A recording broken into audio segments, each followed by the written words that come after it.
कि हम लोग अम्बेडकर पाठशाला चला रहे हैं। मैं यहाँ भी अपने साथियों से, अपने जो हमारी आई हुई भाभियां हैं, जो या हमारी जो बहनें हैं जो पढ़ लिख करके घर बैठी हैं, या हमारे जो भाई हैं या जो रिटायर कर्मचारी हैं, उनके सहयोग से हम यहाँ भी अम्बेडकर पाठशाला चला सकते हैं। और यहाँ भी हम चाहते हैं कि यहाँ के बच्चे, जो नन्हे मुन्ने बच्चे हैं जो इधर उधर खेलते हैं, कम से कम आप 2 घंटा उनको शिक्षा दीजिए, क्योंकि ये बच्चे आपके हैं, ये भविष्य हमारे हैं। माताएं हमारी बहनें हैं, जो उनकी पाबंदियां लगाई गई हैं, और जो पाबंदियां लगाई गई थी सदियों पहले, हजारों बरस पहले जिस पाबंदियों के वजह से, जिसके वजह से हम निकल नहीं पाते थे, हम अपनी बातें नहीं कह पाते थे, उस बेड़ियों को तोड़ने वाले हमारे परम पूज्य बाबा साहब अम्बेडकर साहब ही थे। उनके सिवा कोई और नहीं था। जब आज हमारे पास पैसे हो गए हैं, आज हमारे पास, जो मैं अपने बहनों से खासकर बात करना चाहूंगी कि बहनें, हमारे पास आज कपड़े हैं, हमारे पास आज गहने हैं, हमारे पास आज सब कुछ है। हम मंदिर में ढूंढते हैं भगवान को, जैसे कि आप सभी लोगों ने मंदिर में भगवान को ढूंढ रहे होंगे। तो मैं आप सभी से मैं कहना चाहती हूँ कि ना रब ने दिया है, ना पैगंबर ने दिया है, ना रब ने दिया है, ना पैगंबर ने दिया है, जो कुछ भी दिया है मेरे भीमराव अम्बेडकर ने दिया है। आज जो भी कुछ आपके पास है, वो कुछ ये मत कहिए कि ये आपके पति दिए, आपके बेटा दिया, या आपका कोई और दिया, भाई दिया है। एक टाइम हुआ करता था, कि जब हम महिलाएं हुआ करते थे, लेकिन हमें इंसान नहीं समझा जाता था, हमें बच्चा पैदा करने की मशीन समझी जाती थी। हमारी जो शादियां होती थी, जब चाहते थे लोग हमें छोड़ देते थे। हमें पढ़ने का अधिकार नहीं था, हमें लिखने का अधिकार नहीं था, हमें घर बनाने का अधिकार नहीं था। लेकिन आज बाबा साहब अम्बेडकर ने हमें इतना कुछ दिया है कि हम कहीं भी पढ़ लिख करके कहीं भी घर बना सकते हैं, कहीं भी हम आ जा सकते हैं, कहीं भी हम नौकरी कर सकते हैं, कहीं भी हम जाकर के हम अपना व्यवसाय शुरू कर सकते हैं। अगर ये किसी ने अधिकार दिया है तो ये सिर्फ और सिर्फ बाबा साहब भीमराव अम्बेडकर ने दिया है। अभी आपने सुना कि अभी हमारे वक्तागणों ने बहुत बहुत बड़ी बड़ी बातें कही, और बहुत जो बाबा साहब के संघर्षों के आपके सामने रखा। एक टाइम हुआ करता था कि जब हम चलने का भी हमें अधिकार नहीं दिया जाता था, गले में हंडी और कमर में झाड़ू बांधा जाता था। लेकिन आज मुझे कष्ट होता है, बहुत कष्ट होता है कि जब आज के डेट में इतने संघर्ष के बाद, इतनी पढ़ाई लिखाई के बाद, इतनी मेहनत के बाद जब पैसा हमारा समाज कमाता है और ले जा करके मंदिर में दान कर देता है।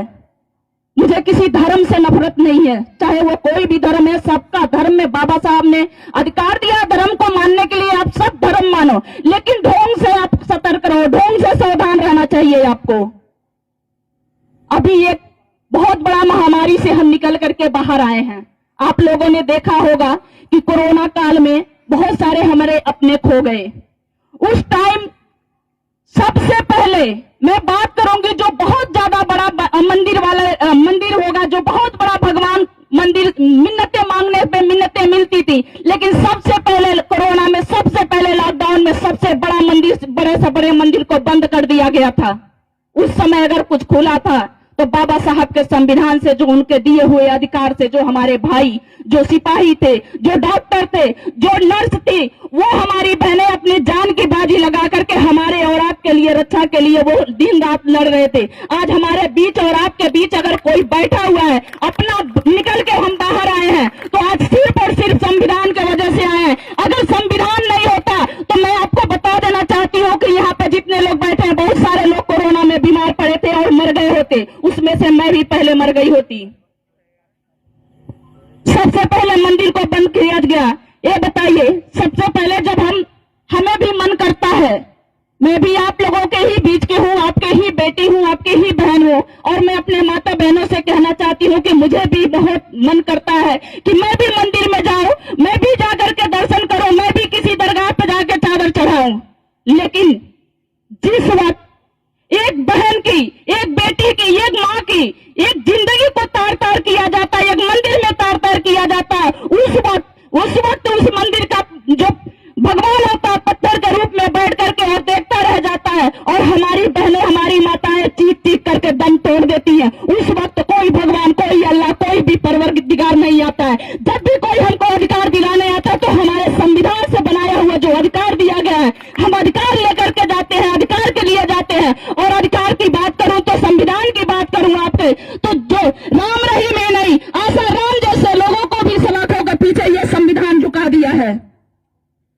तो मैं बहनों आपसे यही निवेदन करती हूँ, पढ़ाई की बात आई, पढ़ाई की मैं शिक्षा पे मैं जोर देना चाहती हूँ, शिक्षा पे मैं काम करती हूँ और मैं आपसे यही कहती हूँ कि आधी रोटी खाइए लेकिन अपने बच्चों को जरूर पढ़ाइए।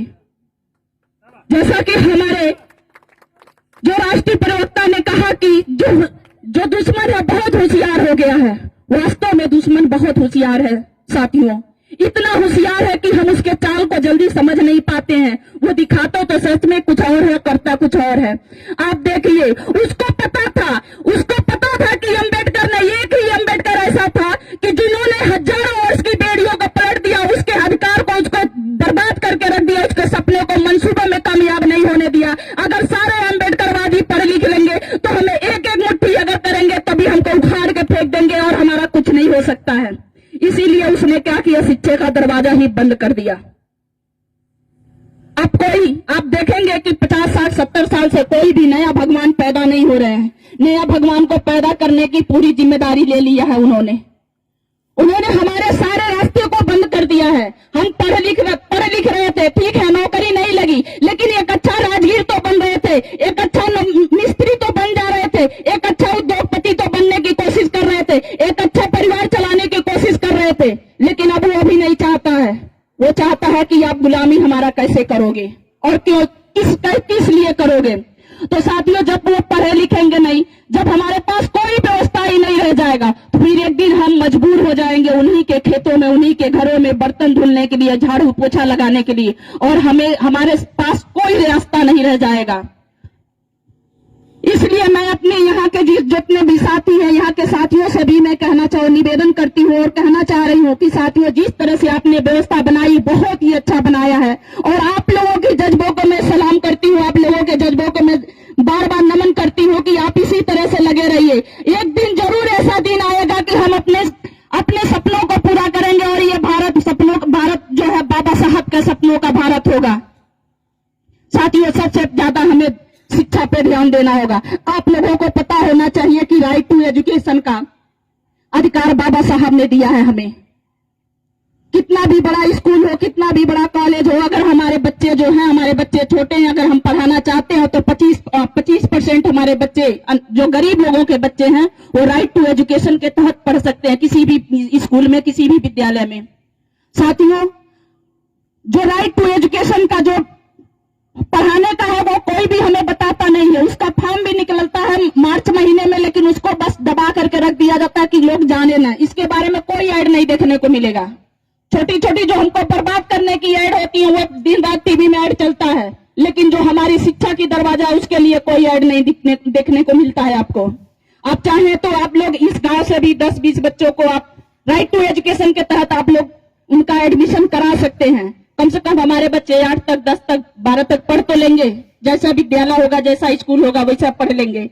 हम लोग अम्बेडकर जन मोर्चा के तहत हम लोग बांसगांव, गौड़ीराम में 4-5 जगह से शुरू किए हैं कि अम्बेडकर पाठशाला चलाने के लिए, और वहां पे अम्बेडकर पाठशाला चल भी रहा है। जैसे कि हमारे साथियों लोग जुड़े हैं सोशल मीडिया से, तुम लोगों को पता होगा कि हम लोग अम्बेडकर पाठशाला चला रहे हैं। मैं यहाँ भी अपने साथियों से, अपने जो हमारी आई हुई भाभियां हैं, जो या हमारी जो बहनें हैं जो पढ़ लिख करके घर बैठी हैं, या हमारे जो भाई हैं, या जो रिटायर कर्मचारी हैं, उनके सहयोग से हम यहाँ भी अम्बेडकर पाठशाला चला सकते हैं। और यहाँ भी हम चाहते हैं कि यहाँ के बच्चे, जो नन्हे मुन्ने बच्चे हैं जो इधर उधर खेलते हैं, कम से कम आप 2 घंटा उनको शिक्षा दीजिए, क्योंकि ये बच्चे आपके हैं, ये भविष्य हमारे हैं, आने वाले ये हमारे भविष्य हैं। ये आप जो पूजा कर रही हैं, पूजा पाठ करने से ठीक है, आप करिए, लेकिन एक देखिए कि जिस तरह से कोरोना महामारी में 2000 से ज्यादा लाशें गंगा जी में तैरती मिली, ये सिर्फ मैं नहीं कह रही हूँ, ये आप सभी लोग जानते हैं। क्या वो लाशें आप लोगों को सोचना चाहिए, क्या वो लाशें भगवान का, किसी देवी देवता का पूजा नहीं किया होगा? जरूर किया होगा। लेकिन अगर हम यहाँ बैठे हैं तो डॉक्टर के वजह से बैठे, और डॉक्टर अगर बना कोई तो वो संविधान के वजह से बना। तो अब मैं साथियों आप लोगों से कहना चाहती हूँ कि जिस तरह से आप लोगों ने ये छोटे छोटे कार्यक्रम को बड़ा कार्यक्रम करने की कोशिश कर रहे हैं, ये आंदोलन शुरू करने की कोशिश कर रहे हैं, उसी के बात पे मैं आकर के कहना चाह रही हूँ कि दरिया की कसम, मौजों की कसम, ये ताना बाना बदलेगा। दरिया की कसम, मौजों की कसम, ये ताना बाना बदलेगा। तू खुद को बदल, तू